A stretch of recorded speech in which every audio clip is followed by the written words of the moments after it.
wife laughed, announcing our divorce, finally free of him. I smiled and said, "Indeed."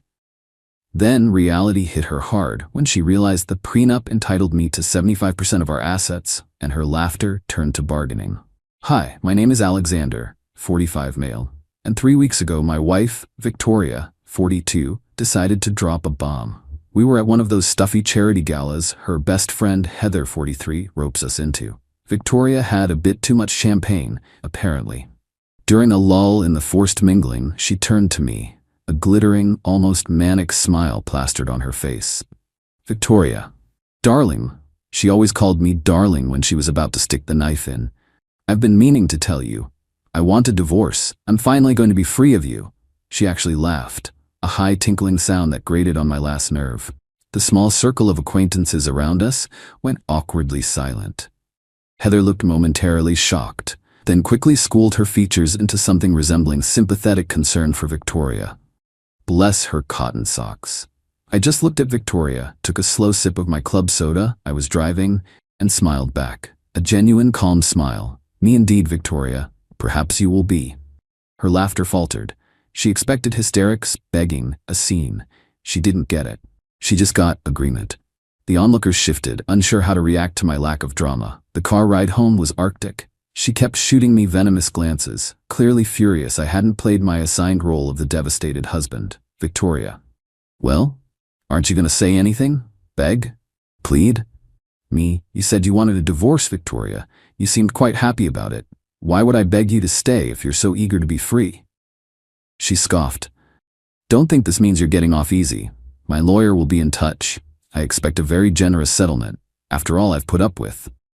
Ah, yes, the putting up with me narrative. Conveniently forgetting the small fact that when we married 10 years ago, I had a moderately successful software company, and she was a part-time yoga instructor with impressive debts. I insisted on a prenup. Not because I didn't love her then, but because I'm a practical man. My father's messy divorce was a cautionary tale. The prenup was ironclad. In case of a divorce initiated by her without proven fault on my part, infidelity, abuse, neither of which ever happened, I would retain 75% of all assets accumulated during the marriage, and 100% of anything I owned prior. She got her personal belongings and 25% of the marital assets. It was generous at the time, considering her financial standing. She'd signed it, albeit reluctantly, after her then lawyer, paid for by me, reviewed it. The next morning, true to her word, a sleek envelope from Douglas Aaron and Associates arrived via courier. Inside, a demand for 50% of everything, plus lifelong alimony and possession of our primary residence. Standard aggressive opening salvo. I just scanned it, made a copy, and forwarded it to my own lawyer, Peter Thorne. A man who eats Associates from Douglas Aaron and Associates for breakfast. My instructions to Peter were clear.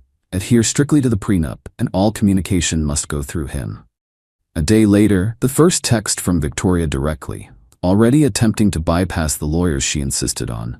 "Victoria, what is this prenup BS your lawyer is talking about?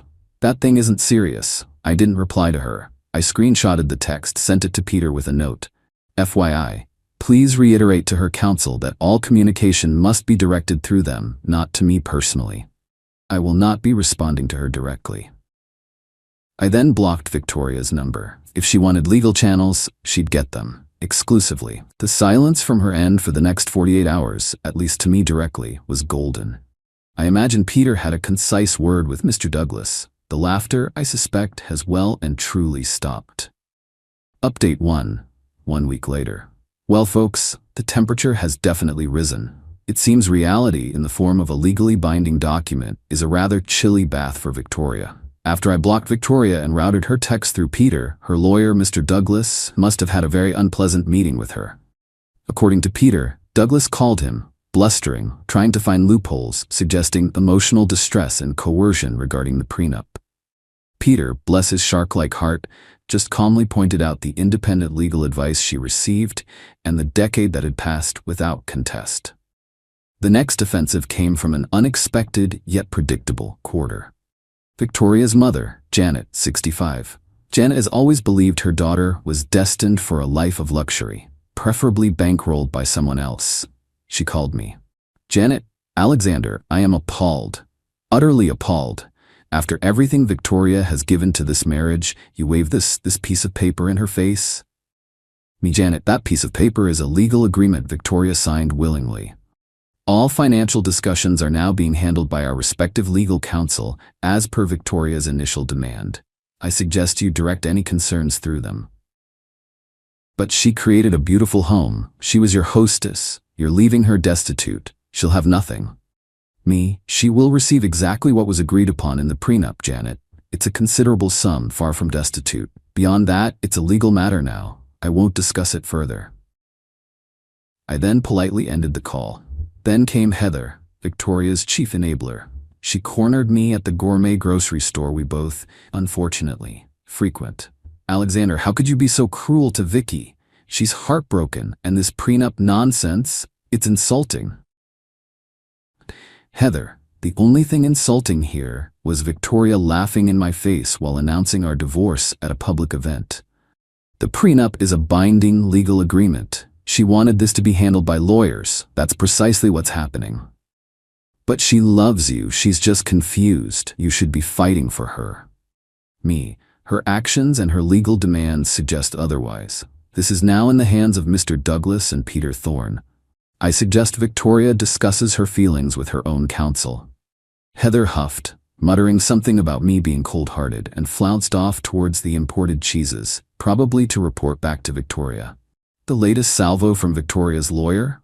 A new proposal. They're now willing to graciously accept 40% of marital assets in the house.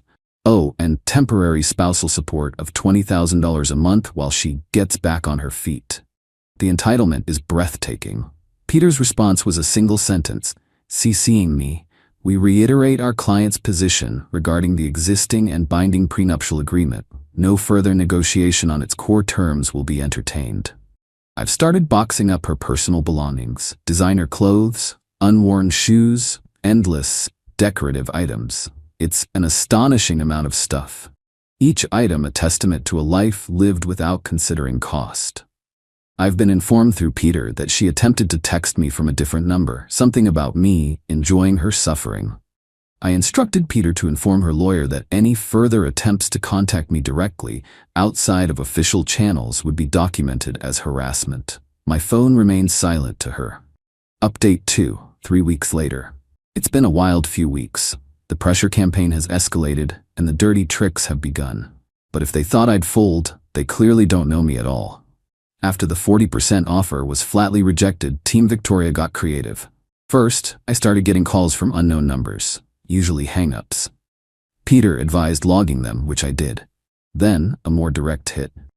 A concerned friend, almost certainly Heather, anonymously reported a domestic disturbance at my address a few nights ago. 2 very polite police officers showed up at my door around 10 p.m. Officer Zachary was professional. Officer Zachary, sir, we received a call about a loud argument, possibly physical, at this residence. Officers, I live alone. My wife and I are separated. She moved out 3 weeks ago. All communication is via legal counsel. You're welcome to come in. They did a cursory check, saw nothing amiss, and apologized for the inconvenience. I made sure to get an incident number, which I forwarded to Peter. He noted it would add to a pattern of harassment should it continue. The next charming development was an email to my work HR department, CCing my boss. An anonymous letter alleging I was unstable, erratic, and using company resources for my divorce, affecting my performance. My boss called me in, showed me the email, and said, "This smells like BS, Alexander, but HR has to follow up." I calmly explained the situation to HR, pointed out my performance reviews, and the investigation was closed within 48 hours. Another one for Peter's file. During the now underway financial discovery process, Peter called me. Good news and further proof of her character, he said. On Victoria's submitted schedule of assets, she conveniently forgot to declare that diamond tennis bracelet you mentioned purchasing for her last year. The one valued at $50K. We'll be addressing this omission formally, of course. This just solidified my resolve. The climax, however, came yesterday. Victoria herself showed up at the house with her sister Rachel, 38. Unannounced. I was on a work call. The doorbell rang incessantly, then pounding. I finished my call, looked through the peephole. It was them. I opened the door, chain still on. Me, Victoria. You know you shouldn't be here. All communication must be through our lawyers. You are trespassing.